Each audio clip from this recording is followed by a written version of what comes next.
여러분은 우리가 믿는 신앙의 교리 가운데 가장 중요한 단어가 뭐라고 생각하십니까? 여러 가지가 있겠죠. 기도, 말씀, 또 십자가. 그러나 저는 가장 중요한 단어가 부활이라고 믿습니다. 만일 우리에게 부활이 없다면 오늘 우리가 여기 나와서 예배하는 것은 정말 의미 없는 것이죠. 주일마다 나와서 예배하고 헌금하고 봉사하고, 세상 사람들이 우리를 보고 뭐라 그럽니까? 아이고 참 바보스럽다. 이 좋은 날 일요일 날 교회 가가지고 하루 종일, 그리고 너희 돈 내고, 아이고 바보같이, 너희들은 주일이 죽일 날이지. 그렇게 비아냥거린다고요. 그런데 여러분, 부활이 있기 때문에 오늘 우리가 이 자리에 있는 것은 얼마나 큰 축복인지. 바울은 부활장이라고 하는 이 고린도서 15장에서 그리스도께서 만일 다시 살아나지 못하셨다면 우리의 믿는 것은 헛것이라고 했어요. 그런데 그분이 죽은 자들 가운데 부활하여 잠자는 자들의 첫 열매가 되셨다는 거예요. 여러분, 부활은 사실이고 부활은 진리인 줄 믿습니다. 부활은 우리 모든 믿음의 핵심이고 전부라고 해도 과언이 아닌 거예요. 이제 우리는 이 부활 신앙으로 살아가야 되는 거예요. 그런데 신앙생활 하다 보면 진짜 부활이 있긴 있었나? 목사님이 세뇌시키는 건 아닐까? 부활하니까 부활에 대해서는 많이 들었는데 진짜 그 부활이 내 안에 역사하는지 의심스러울 때가 있다는, 진짜 그 부활이 진리인지 아리송할 때가 있다는 거예요. 자, 여러분, 부활은 어쩌다 일어난 하나의 사건이 아닌 거예요. 부활은 이미 성경에 예언된 말씀이에요. 오늘 우리가 읽은 3절 4절을 보십시오.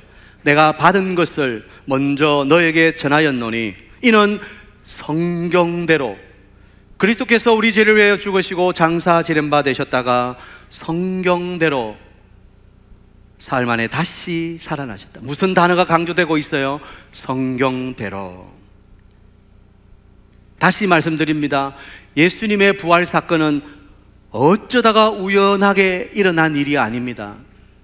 부활은 이미 성경에 예언된 말씀이에요. 어떤 말씀이 기억나세요? 이사야 53장이죠. 이사야 53장 5절을 보면 그가 찔림은 우리의 허물 때문이요 그가 상함은 우리의 죄악 때문이라. 그가 징계를 받음으로 우리는 평화를 누리고 그가 채찍에 맞음으로 우리는 나음을 받았도다. 그가 누구예요? 예수님이에요. 그가 채찍에 맞아 이렇게 고난당하심으로, 십자가에 죽으심으로 우리가 나음을 입었다는 거예요. 이것은 예수님이 오시기 전 700년 전에 이미 이사야 선지자가 예언한 것입니다. 그리고 죽으심만 예언된 것이 아니라 부활도 예언되어 있습니다. 시편 16편 10절, 이는 주께서 내 영혼을 소올에 버리지 아니하시며, 내 영혼을 지옥에 버리지 않는다는 거예요. 주의 거룩한 자를 멸망시키지 않으실 것입니다. 이전 성경에는 이것을 썩지 않게 하실 것입니다. 예수님의 죽으심은 무덤에서 끝나는 게 아니에요.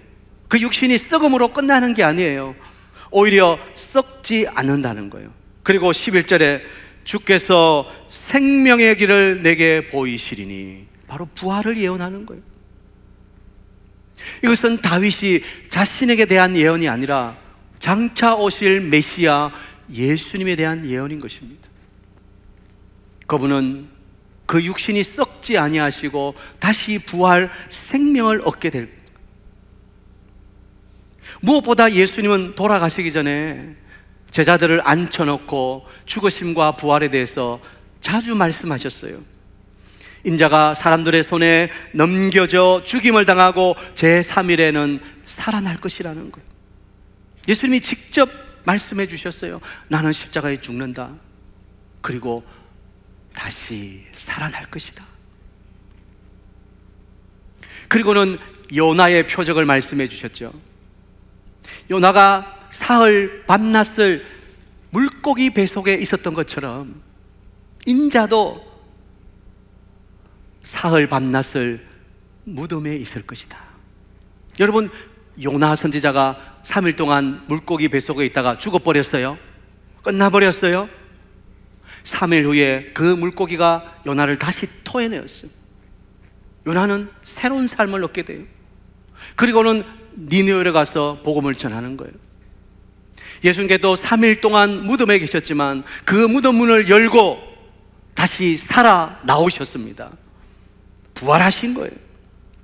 아니, 그분은 더 직접적으로 요한복음 11장에서 나는 부활이요 생명이다 선언하셨습니다. 예수님께서 직접 이렇게 말씀하셨고 직접 부활하셨다면 이 부활은 확실한 거예요. 부활하지 않았다면 그분은 예수님이 아닌 거예요. 여러분, 이렇게 성경대로 죽으시고 성경대로 살아나셨다는 것은 큰 의미를 갖습니다. 그것은 앞에 말씀드린 것처럼 예수 부활이 꾸며내고 지어낸 이야기나 하나의 신화가 아니라 이것은 사실이라는 거예요. 이거는 진리라는 거예요. 한 걸음 더 나아가 볼까요? 이 부활을 목격한 정인들이 너무 많습니다. 오늘 본문 5절부터 8절에 보면 게바 베드로죠. 보이시고 후에 12제자에게와 그 후에 500여 형제에게 일시에 보이셨나니 8절 맨 나중에 만삭되지 못하여 난 자 같은 내게도 보이셨느니라. 누구죠? 바울 자신이죠. 제자들은 예수님이 부활하시는 그날 문을 꼭꼭 끌어잠그고 두려움에 벌벌 떨고 있었어요.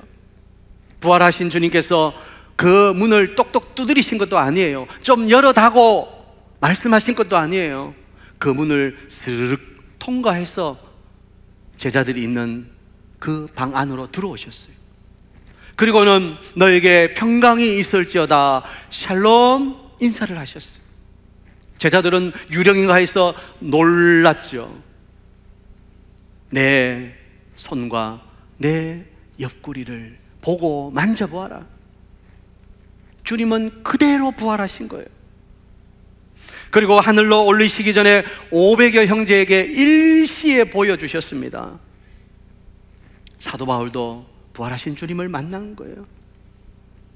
이렇게 많은 사람들이 부활하신 주님을 만나고 보았다는 거예요. 부활을 부정하는 사람들은 예수님의 제자들이 사기를 쳤다고 주장합니다. 제자들이 몰래 밤에 와가지고 무덤 문을 열고 예수님의 신체를 훔쳐갔다는 거예요.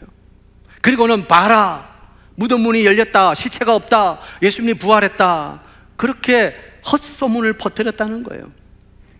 그러나 이게 말이 안 되는 것은 이렇게 많은 부활의 증인들이 있다는 거예요.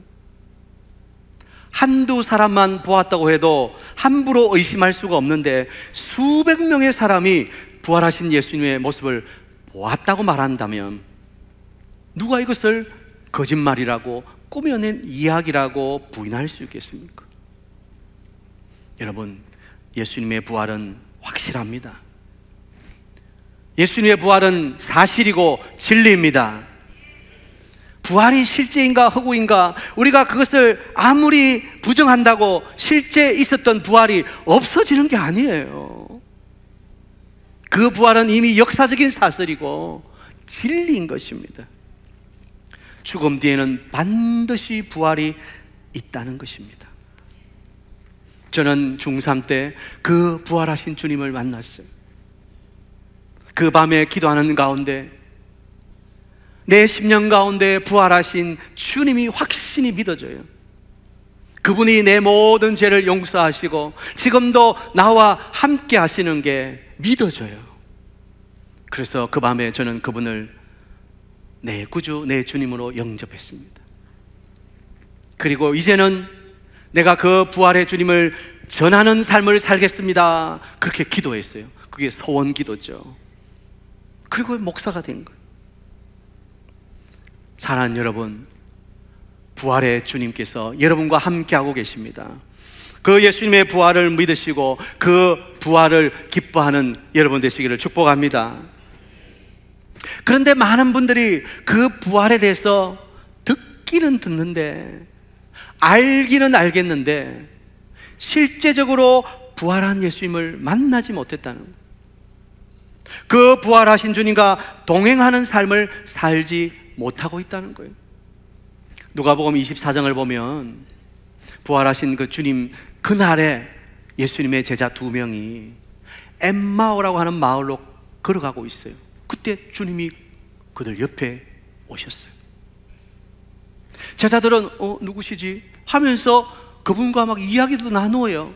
하루 꼬박을 그렇게 이야기를 나누고 걸어가면서도 그분이 부활하신 주님인 줄 모르는 거예요. 안타깝게도 이것이 오늘날 많은 그리스도인들이 겪고 있는 일이라는 거예요. 듣기는 들어요. 그런데 내가 그분을 만나고 그분을 확신하지 못하는 거예요. 여러분, 대구 사투리 가운데 카드라 하는 사투리 혹시 들어보셨어요? 각 지방마다 좀 독특한 사투리가 있죠. 이번에 보니까 어떤 드라마가 아주 히트를 쳤는데 폭삭 속았수다, 제주도 방언이죠. 이 대구에는 카드라 하는 사투리가 있는데, 그 사람이 그렇다 한 카드나? 자기는 직접 못 들었어. 자기는 확신을 잘 못해. 그런데 누군가가 들려주는 소리, 소문을 듣고는 그렇다, 카드라, 그러고 그치는 거예요.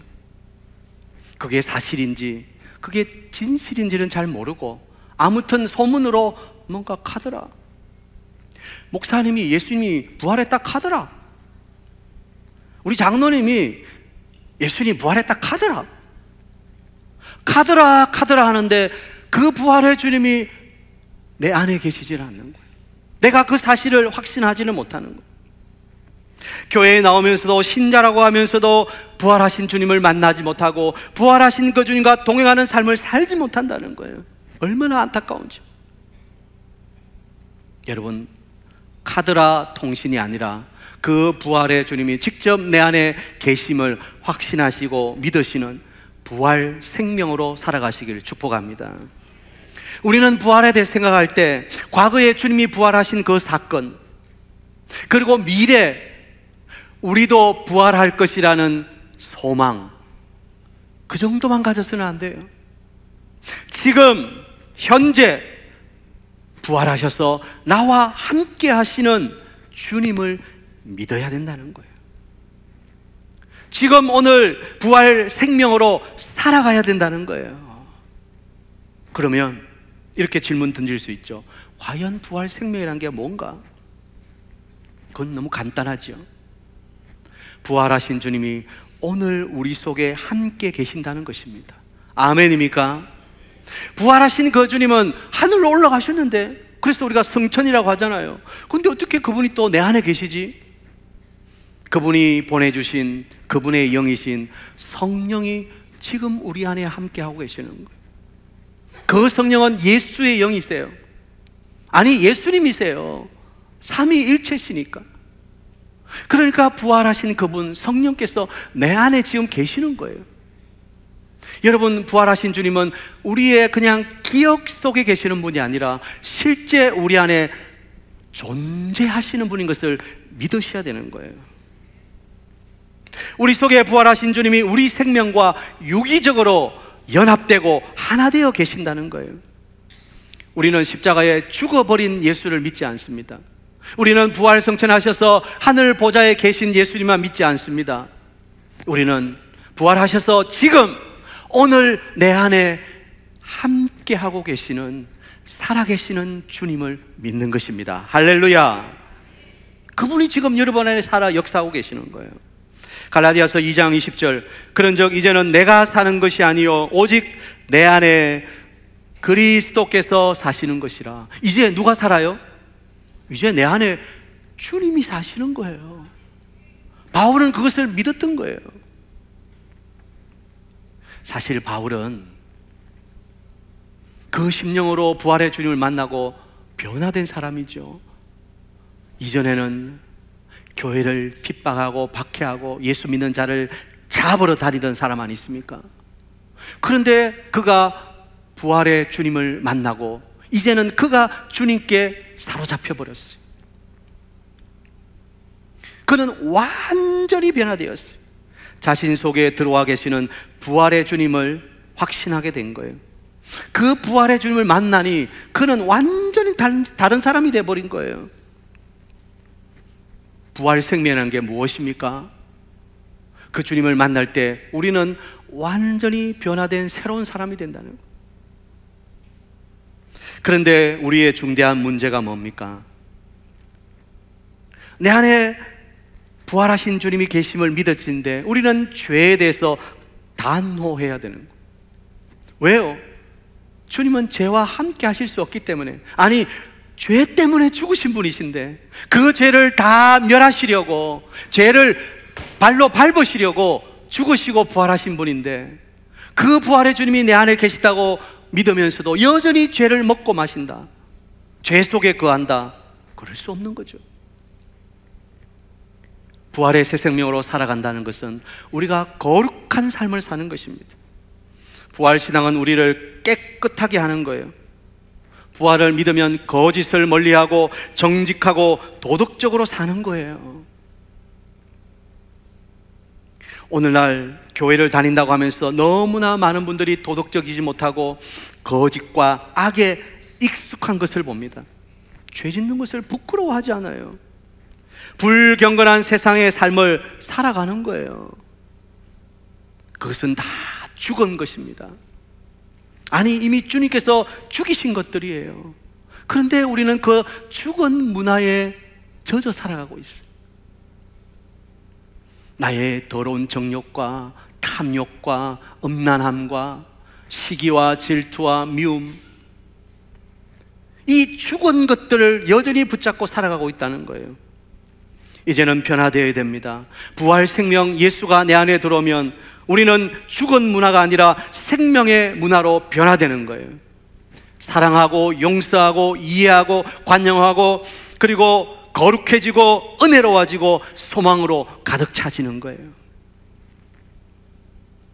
여러분은 변화되셨습니까? 정말 부활 생명이 여러분 속에 있다면 여러분 그런 거짓들을 버리고 여러분 속에 참 선한 것들, 거룩한 것들을 붙들고 계십니까? 작은 것에서부터 바르게 사는 일을 시작해야 되는 거예요. 이제 한국교회가 1000만도 무너졌지만요, 교회는 다닌다고 하면서도 우리가 너무 거짓말에 익숙한 거예요. 이제 교회 다닌다고 해서 사람들이 믿어주지 않아요. 초기에 정말 성도들은 몇 명 되지 않은 우리 기독교 초기에는요, 교회 다닌다, 예수 믿는다, 보정수표예요. 아, 저 사람은 교회 다니니까, 예수 믿으니까 믿을만하다. 그런데 요즘은 교회 다니는 사람이 더해. 그런 말 듣는 거예요.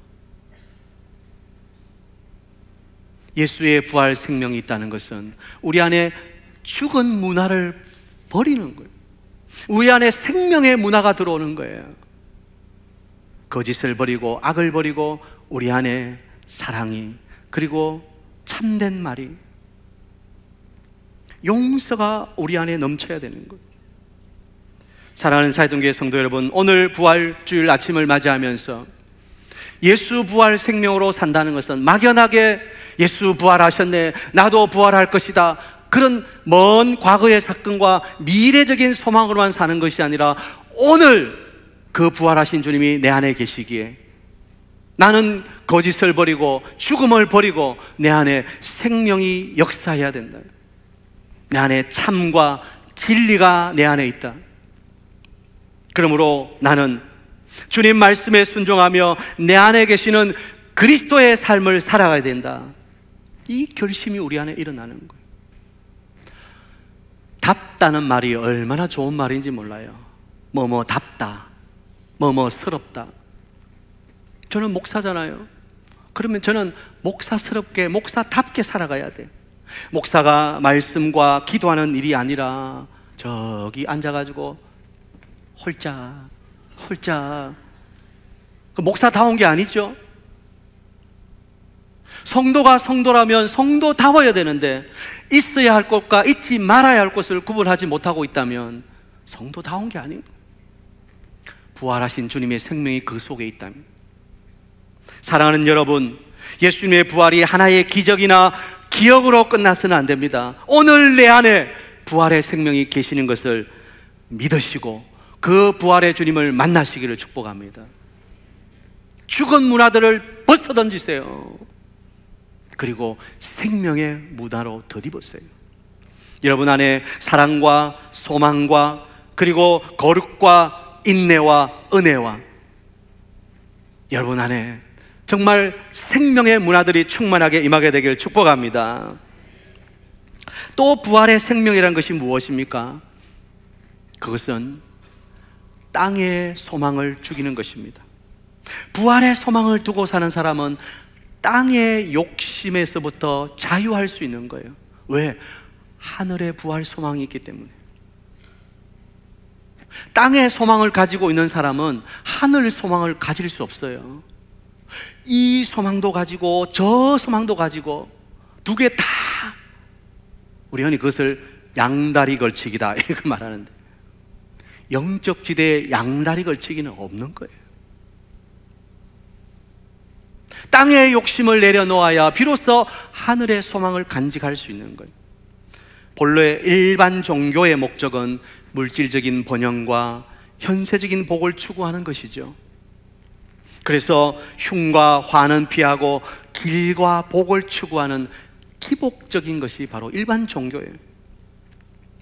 그런데 부활 생명으로 살아가야 할 우리마저도 일반 종교가 추구하는 세상적인 복을 추구하고 있다면 그것 때문에 우리 안에 영적인 변화가 일어나지 않는 거예요.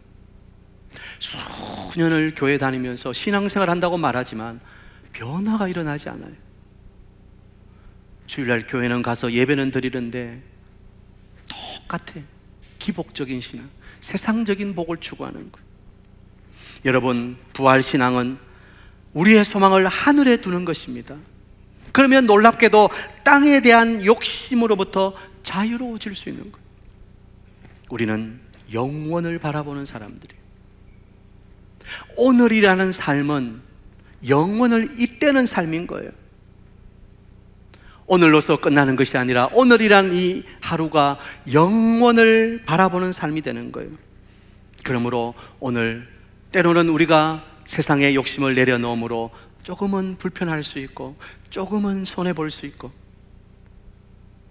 그러나 그것이 영원한 하늘로 이어지기에 오히려 부활의 주님이 주시는 위로와 힘, 용기를 가질 수 있는 것입니다. 주님의 부활은 이 땅의 것을 이겨낼 수 있는 능력이 되는 것입니다. 주님도 고난을 겪으셨잖아요. 주님이 그 십자가를 지시고 가는 길은 녹록한 길이 아니었습니다. 온갖 수치를 당하는 길이었습니다. 그리고 결국 십자가에 죽으셨습니다.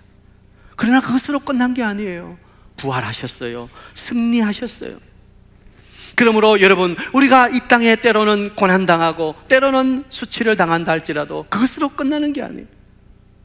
우리는 부활하게 될 것이고 우리는 영원한 하늘 소망으로 사는 하늘나라 사람들인 거예요. 결국 부활의 주님이 우리에게 승리를 주시는 거예요. 그러므로 부활 생명으로 산다는 것은 이 땅이 아니라 영원한 하늘을 바라보며 사는 것입니다. 히브리서 3장 1절, 그러므로 함께 하늘의 부르심을 받은 거룩한 형제들아. 우리는 하늘의 부르심을 받은 자들이에요. 12장 2절, 믿음의 주요 또 온전하게 하시는 인 예수를 바라보자. 하늘의 부르심을 받은 우리들은 하늘의 소망을 두고 살기에 우리가 지금 바라보아야 할 것은 이 땅이 아니라 우리의 주이신 예수 그리스도예요. 부활 생명으로 산다는 것은 예수 그리스도를 바라보는 것입니다. 그분이 우리를 온전하게 해주실 분이십니다. 여러분 기억하십시오. 이 세상은 잠시 살다가 갑니다. 100년 사실은 금방이죠. 그렇죠? 한 달 전에 저희 고모님이 돌아가셨는데 99세. 근데 금방인 것 같아요. 금방. 우리에게는 영원한 하나님 나라가 있다는 것을 기억하십시오. 부활 생명으로 사는 사람들은 이 땅이 아니라 영원한 하늘의 소망을 두고 살아갑니다. 신라권에선 영국의 밀턴은 죽음을 이렇게 표현했습니다. 죽음은 영원한 하나님 나라의 궁전의 문을 여는 열쇠다. 부활 생명이 우리 안에 있는 사람은 죽음마저도 겁내지 않는 거예요. 어느 날 우리는 문득 사랑하는 사람과의 이별을 경험합니다. 그 이별이 얼마나 아픈지요. 그 이별의 순간 우리는 묻습니다. 이게 끝인가요? 죽음으로 모든 것이 끝나는 것일까요? 그러나 부활의 주님은 그 죽음에 대한 답변입니다. 아니다! 끝이 아니다! 나는 부활이요 생명이다! 말씀하시는 거예요. 이 세상이 끝이라면 얼마나 억울하겠어요. 그러나 영원한 하늘나라가 있는 거예요. 그날이 오면 우리는 영광스러운 모습으로 하나님 나라에 입성하게 될 것입니다. 할렐루야. 부활은 죽음이 끝이 아니라는 것을 선언하는 것입니다. 여러분, 죽음이 두렵지 않다면 뭐가 두렵겠어요? 이 땅의 삶이 때로는 가시밭길이고 고난이라 할지라도 죽음이 두렵지 않다면 우리는 한번 살아볼 용기를 가질 수 있는 거예요. 사랑하는 여러분, 시련을 만나도 세상이 끝난 듯 절망하지 마십시오. 살아계신 주님이 여러분과 함께 하시기 때문에 여러분은 기어코 다시 일어날 수 있습니다. 저는 여러분 모두가 이 부활의 생명, 이 믿음 위에 굳게 서게 되기를 축복합니다. 그리고 우리가 부활할 그날을 묵상하며 살아가세요. 저는 한 번씩 지금 주님이 오시면 좋겠다, 마라나타 아멘 주 예수여 오시옵소서 기도하면 저희 아내가 여보 왜 내하고 사는 게 힘겨워요? 교회 목회 너무 힘들어요. 그게 아니라 우리의 유일한 소망은 우리가 주님 앞에 서는 그 순간이기 때문에, 그 영광스러운 몸으로 변화되는 그 순간이 우리가 사모하며 기다리는 시간이기 때문에 여러분 부활을 묵상하며 살아가십시오. 그리고 부활을 선포하십시오. 오늘 부활을 선포한 사도 바울은 끝으로 우리에게 이런 교훈을 주고 있습니다. 57절, 58절 다 함께 읽습니다. 우리 주 예수 그리스도로 말미암아 우리에게 승리를 주시는 하나님께 감사하노니, 그러므로 내 사랑하는 형제들아 견실하며 흔들리지 말고 항상 주일에 더욱 힘쓰는 자들이 되라. 이는 너희 수고가 주 안에서 헛되지 않은 줄 알미라. 아멘. 부활 신앙, 부활 생명을 가진 자들은 흔들리지 않습니다. 그리고 더욱 힘을 내어 우리의 신앙의 여정을 걸어갑니다. 왜냐하면 우리는 부활할 것이고 그날 주님께서 모든 것을 갚아주시기 때문에 우리의 수고가 헛되지 않다는 거예요. 저는 우리 사역동교회 모든 성도님들이 부활의 소망과 부활의 기쁨과 부활의 생명으로 살아가시는, 그래서 여러분의 삶이 더 아름다운 복이 있게 되기를 축복합니다.